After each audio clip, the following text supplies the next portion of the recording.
This is Operation Save Paddy Pimblett's career, and this is how we're going to do it, ladies and gentlemen. I've got an idea, and I know this is a very random video. We're not really speaking about Paddy the Baddy right now, but it has popped into my head about the superstars we have in the sport, and I got thinking. I really did get thinking about what's next for Paddy and about what's next for his career. Genuinely, and I've made a few notes. Okay, I've made a few notes. First things first. The striking. Okay, now we're going to start from the beginning here. And if he is desperate not to leave Liverpool, not to leave his family, his friends, his wife, or soon-to-be wife in May, then here's what we're going to do. This is strictly him sticking in Liverpool, the personality he needs to develop, and the character he needs to play, right? And I think this could really work, and I think if it's pulled off correctly, it's a good 5-year plan for him, right? Okay, so here we go. Number 1, okay? Get surgery. He's getting surgery in March. Get that out of the way. Recover from that, right? Don't come back until September. Don't come back for a long time, basically. Give it 7 months. I don't care if he doesn't come back until August, maybe. So, but the McGregor card would be a very good time to come back. So roughly August, September. Let's just say the McGregor card, okay? This is what we need. We need this. We need the spotlight to be somewhat taken off Paddy and put on McGregor, put on Sean O'Malley, put on these people that are most likely going to be on that card towards the end of the second half of the year, right? This is what we need. So we need that, first of all. Second of all, focus on your striking, right? Not even as a way of winning fights, just defensively. Focus on your striking, because right now anytime somebody throws a left hook, it's landing. And Jared Gordon is not a good fighter. Jared Gordon is not good in the sense of he has power, he's not precise, he's not accurate, he's never known to be a devastating striker or a good striker. He's a hard, gritty, determined man, but he's not good in any specific area, and you made him look fantastic. You made him look like you were not even meant to be in the cage with him. And somehow you got your hand raised. You lost. I genuinely had Jared Gordon winning all 3 rounds of that fight based on damage. Now, I'm a massive fan of yours. I've bought your merchandise. I follow your YouTube. I'm very interested in what you have to do. But you need to follow this, right? And I know most of you watching this video will be like, well, you don't know what you're talking about. This could work. I've been a massive fan of the sport. I know what makes superstars. I live and breathe this, right? I train MMA. I work. I make these videos. I'm grinding, okay? Step number 1. Tidy up your striking defense. Don't use striking as a way of winning fights anymore. This is what I'm about to get into.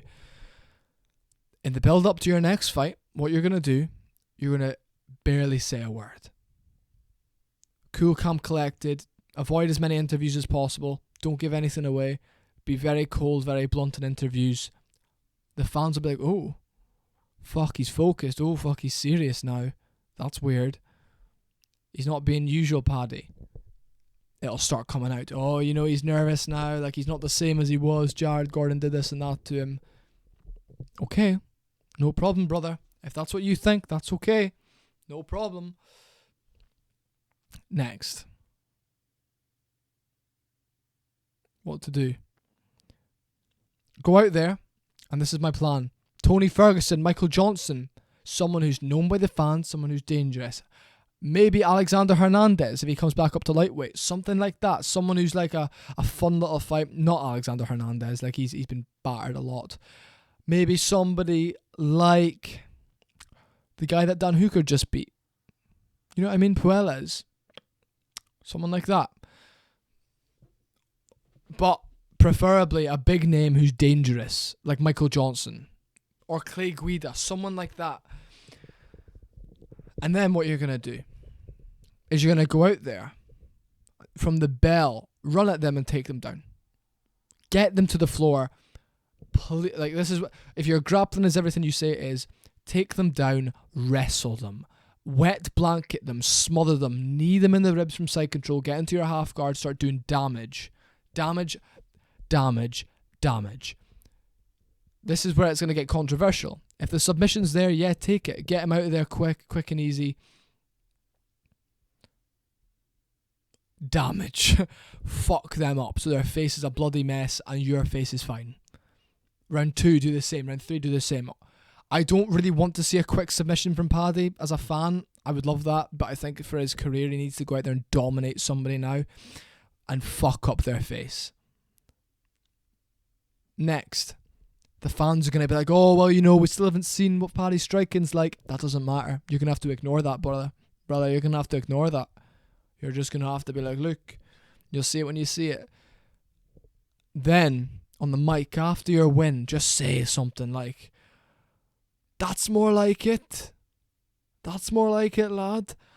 That's how it should be. That's how it's going to be. That's more like it, lad. That's how it should be. That's how it's going to be. From now here on. Next fight might be a top 15 guy. Look, if it's against Tony Ferguson or Michael Johnson, you make them look like a bloody mess on the floor. Fuck them up, knee them in the ribs, big body shots. You'll get a lot of respect. Play into the grappling. Be a boring fighter. What fans would consider boring. Wrestle them, fucking tire them out, damage them, hurt them bad, brother. Your personality will be so liked but hated, the same way it is now. But you'll also be winning fights and you'll be getting fans because it's like you're like this cunt who's like saying about how he's going to destroy them. Then you're going out there and taking people down and you're being like a big loudmouth. People will tune in to see you lose, but also the people that like you will be like, you know, Paddy's not having exciting fights. Next one will be exciting. But I feel like them watching you beat on someone for 15 minutes is what we need. And I feel like against a big name on a big spot, maybe the opening up a pay-per-view main event or main card against Tony Ferguson or Michael Johnson or somebody like that is exactly what you need. And that wouldn't be till August, right? You have so much time to prepare. The wrestling, the grappling, the intensity, damage. A quick submission is good, but when you get the photos after the fight or the post-fight interview and you look over at your opponent, his face is fine, you know? You want to look over at your opponent in the post-fight interview and his face be fucked. And then you're kind of back on track, brother. Because right now you're off track completely. I feel like your stock is really low at the moment. You know, it's a terrible thing when this type of thing happens. However, I'm a big fan of yours and I think you need to do something like that. You need to just go, I think you just need to take a few like fights and just grapple them and then implement the striking when you're a bit more comfortable, because right now, look, you are struggling with the striking. It's flat, it's not good. You've got really good kicks though. You got really good kicks. However, you need to play into your game. I want to see you win as a fan more than anything, but this video is mainly based on your career and and becoming a superstar. Damage. Like, go out there to hurt people bad. And then after this next fight of being very cold, very blunt, you'll skyrocket again and you can be this loud mouth. And then start mixing in the striking, maybe a bit of clinch knees, Muay Thai, you know. I might make a separate video on this. If we're going global, go out to Thailand. You love Thailand. Take your missus out to Thailand for 3 months. Train, eat good, brother. Eat as much as you like while training. Fuel yourself. Then come back towards the end of the year again. And then 2024, slowly climb the ranks, one step at a time. Then 2025, I feel like that's when you'll be like, 30 odd, 31, and you can be the champ. Anyway. Hope you enjoyed that. See you very much later. Tell me your thoughts. Goodbye.